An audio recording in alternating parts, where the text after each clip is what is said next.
અને શાંતિ હોય ને જીવનમાં તો જ તમે સુખી છો. હા, નહીં તો ભલે મોટા મહેલમાં રહેતા હોય, બાકી અશાંતસ્ય કુતઃ સુખમ. જીવનમાં જો શાંતિ નથી તો સુખ ક્યાંથી? સારા સારાને, કરોડપતિઓને, અબજોપતિઓને રડતા જોયા છે. પૂછીએ કે બધુંય છે, બસ શાંતિ નથી મહારાજ. જીવનમાં શાંતિ નથી.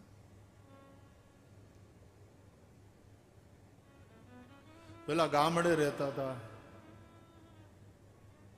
કાચા મકાનમાં રહેતા હતા, આકાશી ખેતી ઉપર જીવતા હતા, પણ ત્યાં શાંતિ હતી. આવી હાય હોય નહોતી. ગામડું છોડીને આવ્યા, ખૂબ કમાયા અહીંયા શહેરમાં. ભગવાને કૃપા કરી, બહુ પૈસા થયા. ત્રણેય દીકરાના બંગલા અલગ અલગ, ધંધા બહુ સારા ચાલે છે. મહારાજ શાંતિ નથી. શાંતિ જો પૈસાથી, રૂપિયાથી વેચાતી મળતી હોત તો ગરીબને ભાગ્ય કોઈએ પૈસાવાળાએ આવવા જ ન દીધી હોત. પણ શાંતિ રૂપિયાથી વેચાતી મળતી નથી.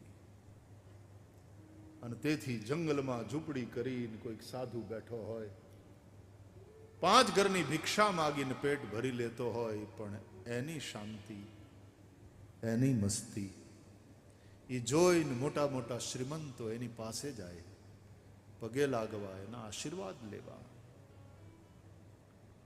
અશાંતસ્ય કુતઃ સુખમ. પેલા એ દુખી હતા, ગામડામાં રહેતા હતા, કાચા મકાનમાં, નળિયાવાળા મકાનમાં રહેતા હતા, ત્યારે દુખી હતા.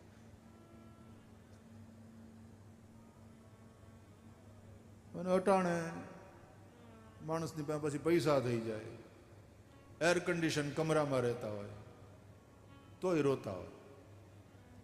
પેલા વાણવાળા ખાટલા ઉપર બેઠા બેઠા રોતા હતા, હવે સરસ મજાના બેડ ઉપર બેસીને રો. પેલા ઘરમાં પંખોય નહોતો ને આહુડા વહેતા હતા, હવે એર કન્ડિશનમાં બેઠા બેઠા રો. આટલો જ ફેર, બાકી રોવાનું ચાલુ. જીવનમાં શાંતિ હશે, પછી પૈસા હોય તોય ઠીક, ના હોય તોય ઠીક, પણ શાંતિ હોય ઈ સુખી છે. ભગવદ્ ગીતા કહે છે, અશાંતસ્ય કુતઃ સુખમ ન ચાભાવયત શાંતિ અશાંતસ્ય કુતઃ સુખમ.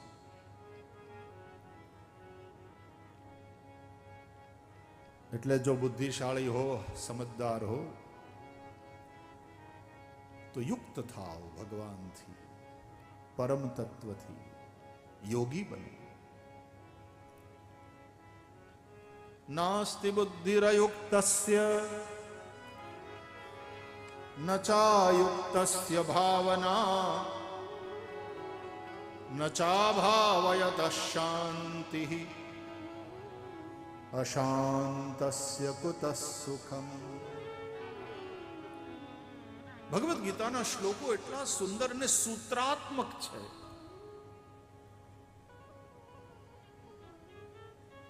જે ભગવાન સાથે જોડાયો નથી, જોગી નથી, જે ભક્ત નથી, એ ભલે ગમે એટલું ભણેલો હશે, એની પાસે ડિગ્રી હશે,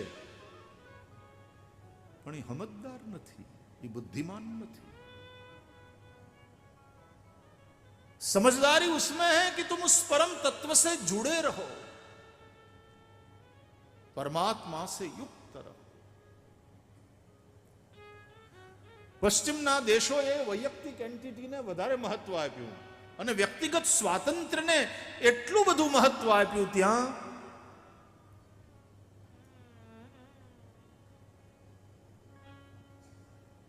આપણા ઋષિઓએ કહ્યું, વ્યક્તિગત તમારું સુખ, વ્યક્તિગત તમારો સ્વાર્થ, વ્યક્તિગત તમારું ભલું ભૂલી જાઓ. તમે એક વિરાટના અંશ માત્ર છો. યાદ રાખો, સૌના ભલામાં તમારું ભલું છે. અને એટલા માટે કેવળ મારું ભલું થાય એવી પ્રાર્થના ક્યારેય ન કરતા. કેવળ મારું કલ્યાણ થાય એવી પ્રાર્થના ક્યારેય ન કરશો. આપણા ઋષિ ના પાડે, સૌનું કરો કલ્યાણ દયાળુ પ્રભુ, સૌનું કરો કલ્યાણ. બધાનું કલ્યાણ થાય. સર્વેત્ર સુખિનઃ સંતુ સર્વે સંતુ નિરામયાઃ સર્વે ભદ્રાણિ પશ્યન્તુ મા કશ્ચિદ દુઃખ ભાગ ભવે.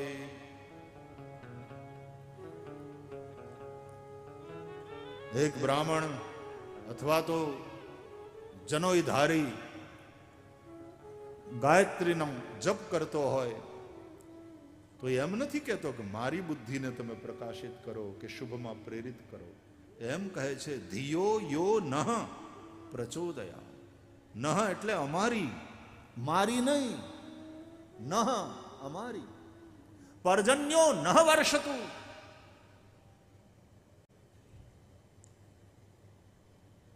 કાલે વર્ષતુ પર્જન્ય પૃથ્વી શસ્યશાલિની દેશોયમ ક્ષોભરહિત બ્રાહ્મણા સંતુ નિર્ભયા. શું આપણી ઋષિ સંસ્કૃતિ છે? આપણે આ વિરાટના અંશ છીએ. બધાનું કલ્યાણ થાય, બધાય સુખી થાય, સૌ નિરોગી રહે. કલ્યાણની વાતમાં પણ તમારે સ્વાર્થી નથી થવાનું. એટલે વૈયક્તિક સ્વાતંત્ર્ય, હા, એનું મહત્વ છે, પણ એટલું બધું ન કરો વૈયક્તિક સ્વાતંત્ર્યની વાત કે તમે સમષ્ટિની કલ્યાણની ભાવના ભૂલી જાઓ.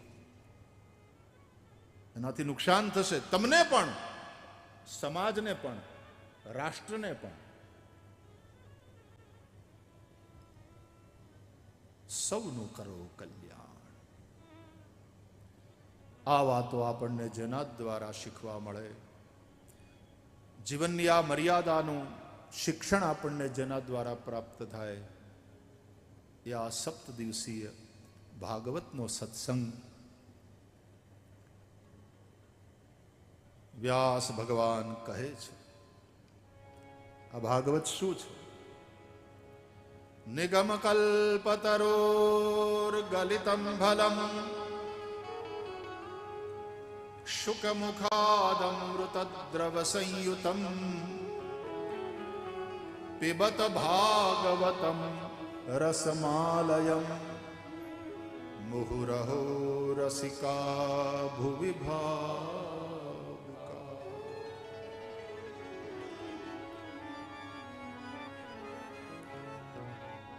વેદ કલ્પ વૃક્ષ છે.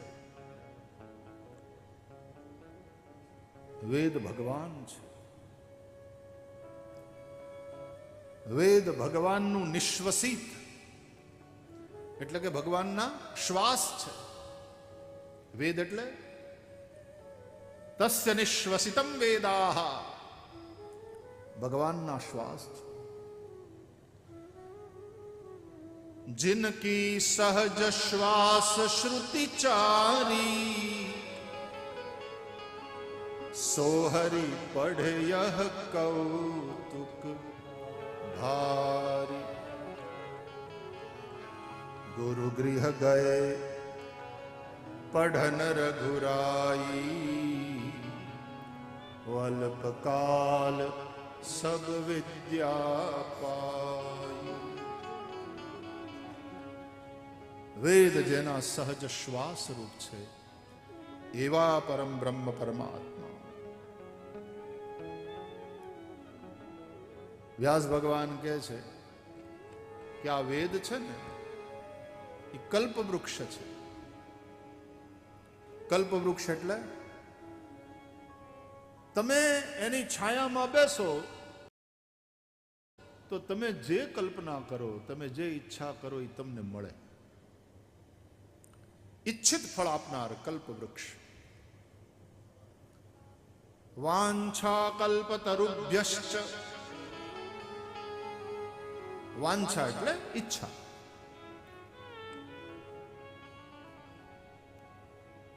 કલ્પવૃક્ષ નીચે બેસો અને ઈચ્છા કરો, એ તમને ન મળે તો એ કલ્પવૃક્ષ નહીં, બાવળીઓ હશે. તમે બાવળને કલ્પવૃક્ષ સમજીને બેઠા. આપણી જૂની સંતવાણીમાં એવું લખ્યું, કલ્પવૃક્ષ નીચે કોઈ નર બેઠો, તૃષ્ણાની છિપાણી રે. હો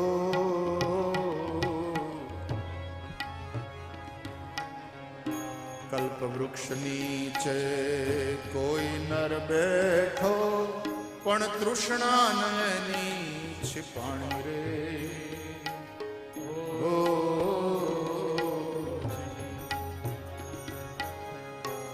નહીં કલ્પયે નકી બાવળિયો, નહીં કલ્પયા નકી બાવળિયો. ભાગ્ય રેખા રે ભેળાણી મારા હરિજન, ભાગ્ય રેખા રે ભેળાણી મારા હરિજન. જૂના ધરમ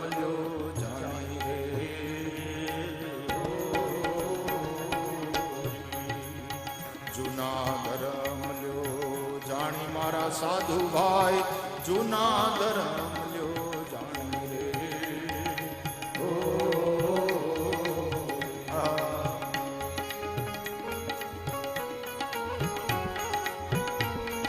આ કથામાં મને સંતવાણી ગાવાનો મોકો મળશે. આમ તો રાતના કાર્યક્રમો આપણે રાખ્યા છે.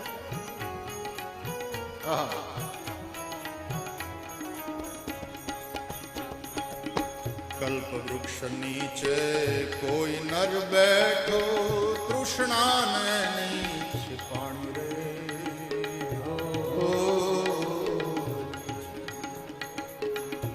નહીં કલ્પયે નકી બાવળિયો, નહીં કલ્પયા. તમે ગયો. નહીં કલ્પયે નકી બાવળિયો, નહીં કલ્પયા નકી બાવળિયો. ભાગ રેખા રે ભેળાણી મારા હરિજન, ભાગ રેખા રે ભેળાણી મારા હરિજન. જૂના ધરમ લ્યો જાણી રે.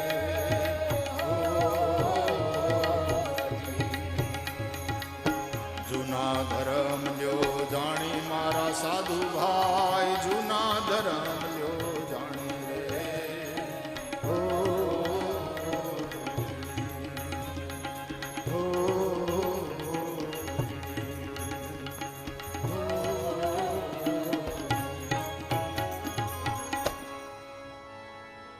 કલ્પવૃક્ષ નીચે કોઈ નર બેઠો, પણ તૃષ્ણા ન એની છિપાણી. તો નહીં કલ્પ એ નક્કી બાવળિયો. તો એ કલ્પવૃક્ષ નહીં હોય વાલા, તમે સમજવામાં ભૂલ કરી. એ નક્કી બાવળ હશે, કાં તો એ બાવળિયો અને કાં એની નીચે છાયામાં બેઠો, એની ભાગરેખે ભેળાઈ ગયું. નહીં તો આવું બને જ નહીં. એક માણસ જંગલમાં ભૂલો પડ્યો. સાંભળો. ધોમધકતો તડકો, એમાં એ જંગલમાં ભૂલો પડ્યો. 1:30 વાગ્યાનો સમય.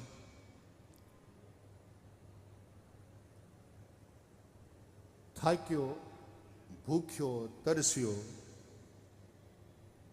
પછી હાલવાની તાકાત ન રહી, એટલે એક ઝાડવું જોઈ અને એની છાયામાં બેહી ગયો. થડનો ટેકો લઈ બેસી ગયો. પરસેવો લૂછ્યો. હે ભગવાન, આ જંગલમાંથી કેમ બારો નીકળીશ?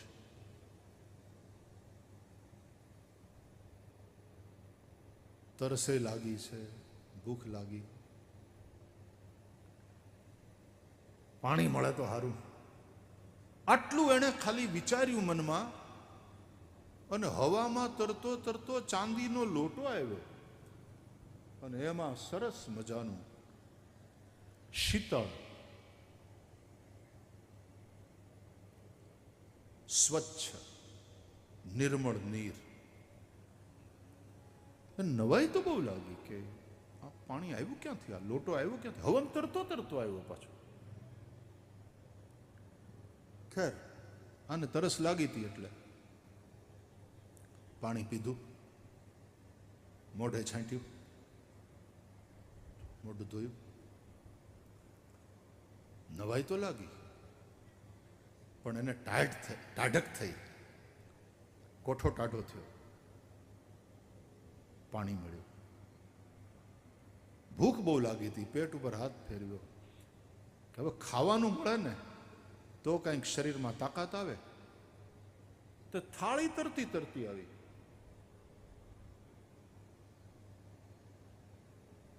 એમાં 8-10 પૂરીઓ, મોટી સાઈઝની. ખેડૂ માણસ જાજુ જોઈ. અમારે તો મુંબઈમાં મોટા શહેરમાં રોટલી બનાવે ને બહેનો, તો એ પૂરીની હગ્ગી બેન હોય એવી અવડી.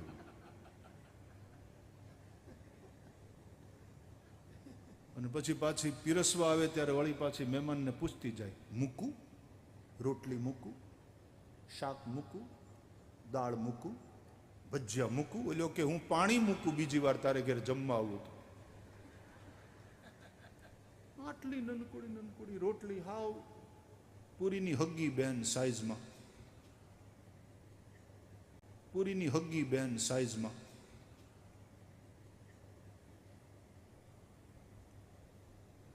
પૂરી હતી,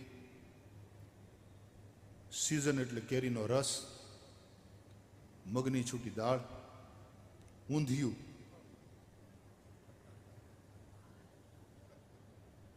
બટેટા વડા, ચટણી. હમાએ જમીન આવ્યા છો ને, નહીં તો આવું સાંભળીએ એટલે આપણને વળી પાછો પેટ, વળી પાછી ભૂખ લાગે. હે તકનો ભાત, હે તકનો ભાત, કઢી ગરમ ગરમ અને શેકેલો પાપડ, પૂરી થાળી. તળેલા મરચા ભૂલી જવાય એ હતા. એને નવાઈ તો લાગી જોઈને કે કમાલ છે આ બધું, ક્યાંથી કોઈ દેખાતું નથી પાછું. પણ ભૂખ એવી લાગી હતી, ઘોળ્યું, જ્યાંથી આવ્યું ત્યાંથી આવ્યું. પીરહણું તો આવ્યું ને, કેમ આપણે પીરહણા નથી આવતા ગામમાં, જમવા ન જઈએ ક્યાં હોય, પછી પીરહણું આવે. જમવા બેહી ગયો, પ્રેમથી જમ્યો. મોટો લોટો હતો ને એમાં પાણી હતું, હાથ ધોયા, કોગળો કર્યો, મોઢું વીસળ્યું, કોગળો કર્યો, પેટ ભરાઈ ગયું, રાજી થઈ ગયો.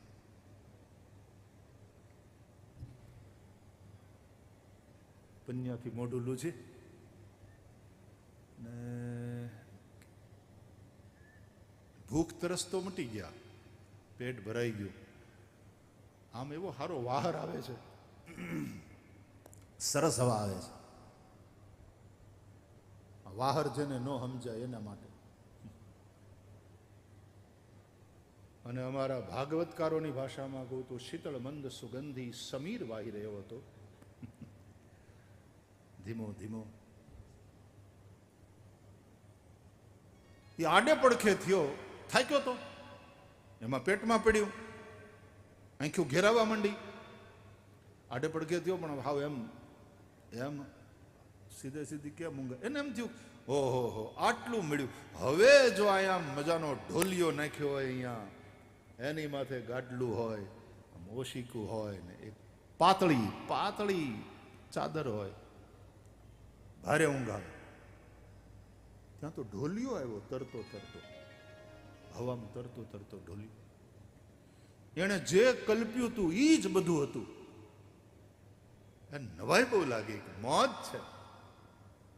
ઠેકડો મારીને ઢોલિયા ઉપર પાતળી ચાદર ખેંચી સૂઈ ગયો. થાક્યો તો. એમાં કેરીનો રસ ગયો પેટમાં, ઘેન ચડ્યું, એવી ઊંઘ આવી કે હાંજે આંખી ઉઘડીને ત્યારે 5:30 થયા હતા. બેઠો થયો ઢોલિયામાં.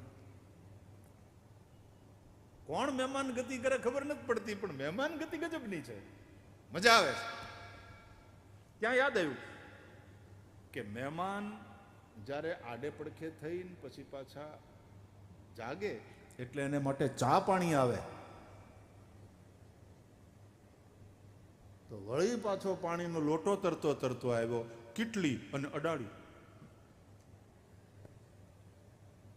રકાબી અને પાણી પીધું.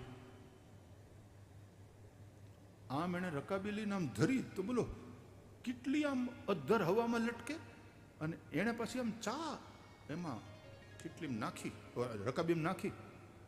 બોલો જોતો રહ્યો, કમાલ છે, આ કેટલી પકડી કોણે, આમાં ચા નાખે છે કોણ, કોઈ દેખાતું નથી.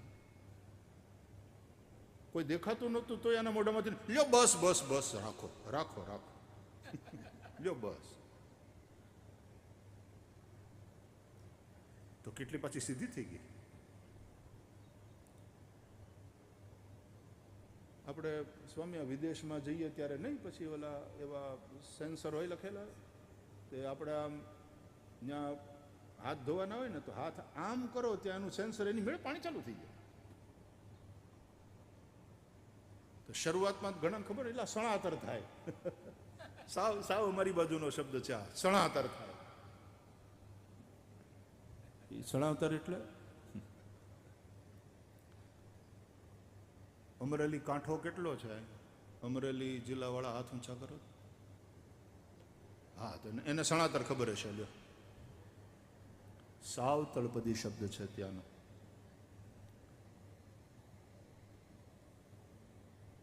ચા પીધી કે સા પીધો?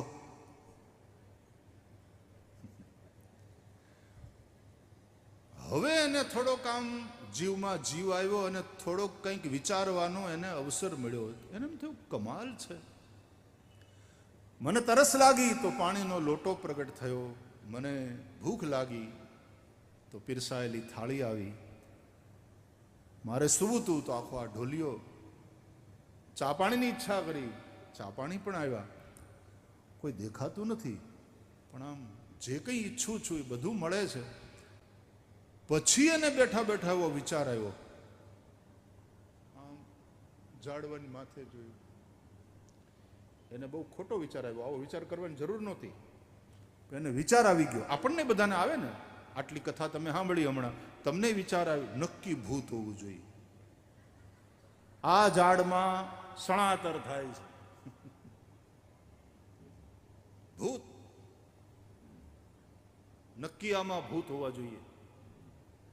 હવે આ તો કલ્પ વૃક્ષ હતું, એને ખબર નહીં, એટલે જે જે ઈચ્છા કરતો હતો એ બધું મળતું હતું એને. અને હવે જ્યાં બોલ્યો કે આમાં નક્કી ભૂત હોવા જોઈએ, ત્યાં ભૂતડા નાચવા માંડ્યા. આ તો કલ્પ વૃક્ષ, જે ઈચ્છો ને જેવી કલ્પના કરો એ બધું થાય. એ ભૂતડા નાચવા માંડ્યા. આને પાક્કી ખાતરી, ઓય બાપા હું ભૂતનો મહેમાન થયો. ભૂતે કેર્યું ઘોળી ઘોળી રસ કાઢ્યો અને રસ રોટલીનું ભોજન કરાવ્યું. ભૂતની વળેલી પૂરીયું ખાધી મેં. હા, ભૂતડા રસોઈ તો બહુ સારી કરે છે, આંગળા કરડી ખાઈએ એવી સારી રસોઈ. ભૂતડાઓને કોઈક રસોયા ગુજરી ગયા છે હારા માયલા ને પછી ભૂત થયા છે કોઈક વાસનાને કારણે. જમવા મજી પણ ઓય બાપા ભૂત. હવે ઈ જોયા પછી તો ત્યાંથી ભયને કારણે ભાગી ગયો તો કાંઈ વાંધો નહીં, પણ એમને એમ ઢોલિયા ઉપર બેઠો બેઠો બોલ્યો, બાપરે અહીં ભૂત છે, મર્યો હું. અને મરી ગયો, કારણ કે કલ્પવૃક્ષ હતું. મર ગયા એના ઢોલિયા ઉપર. મર્યો. કલ્પ વૃક્ષ નીચે કોઈ નર બેઠો, તૃષ્ણા એની છીપાણી રે.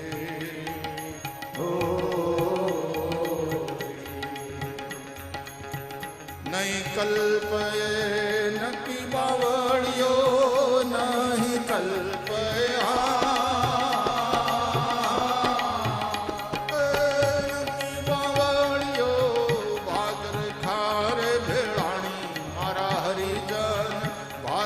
ખારે ભેળાણી મારા હરિજન. જૂના ધરમ લ્યો જાણી રે.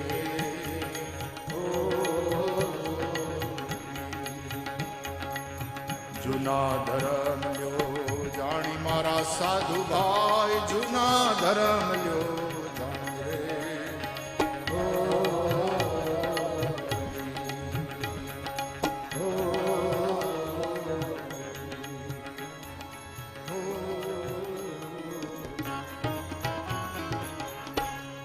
વ્યાસ ભગવાન કહે છે શ્રીમદ ભાગવત એ વેદ રૂપી કલ્પવૃક્ષનું પરિપક્વ ફળ છે. નિગમ કલ્પ તરોર ગલિતમ ફલમ. ગલિતમ એટલે પાકેલું. કેરીની સિઝન છે. ઘણા ભાગશાળી ચાલુ કરી દીધું હશે, જે પહોંચતા હોય, બાકી નહીં તો હજી વાટ જોતા હશે ક્યાંક વૈશાખ આવે, થોડી સસ્તી થાય પછી ખાઈ, પછી શરૂ કરીએ. પણ કેરીની સિઝન છે. કેરીને આપણે ત્યાં અમૃત ફળ પણ કહે છે ઘણા, અને શ્રીમદ ભાગવત અમૃત ફળ છે. વેદરૂપી કલ્પવૃક્ષનું પરિપક્વ ફળ નિગમ કલ્પ તરોર ગલિતમ ફલમ. ફળ એટલે વૃક્ષનો સાર. ભાગવત ફળ છે. એ વેદ રૂપી ઉપનિષદ રૂપી વૃક્ષનો સાર છે.